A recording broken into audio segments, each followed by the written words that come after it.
సోమల మండలంలో 2 జంట ఏనుగులు అటవీ ప్రాంతంలో తిష్ట వేసి రాత్రి వేళల్లో పంట పొలాలపై తమ దాడుల వేటను కొనసాగిస్తూ స్థానిక రైతులను ముప్పతిప్పలు పెడుతున్నాయి.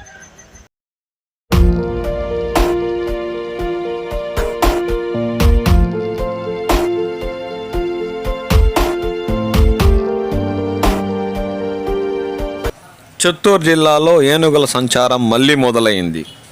సోమల మండలంలోని చిన్నపట్టం చెరువు సమీపంలోని మధురమలై అడవిలో జంట ఏనుగుల మకాం వేసి రాత్రి వేళల్లో స్థానికంగా ఉన్న పంట పొలాలపై తమ దాడుల వేటను కొనసాగిస్తున్నాయి.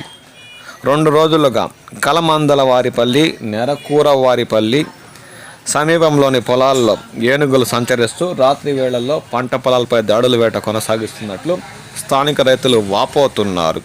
మామిడి, టెంకాయ తదితర చెట్లు, పంటలను నష్టపరుస్తూ రైతులకు తీవ్ర భయాందోళనకు గురి చేస్తున్నాయి. చీకటి పడితే ఏనుగులు ఎప్పుడు వచ్చి పంటలపై దాడులు చేస్తాయోమన్న భయం రైతులలో తీవ్రంగా ఉంది. సంబంధిత శాఖ అధికారులు స్పందించి ఈ ఏనుగుల జంటను సుదూర అటవీ ప్రాంతాల్లోకి తరిమేసేందుకు కృషి చేయాలని రైతులు కోరుతున్నారు.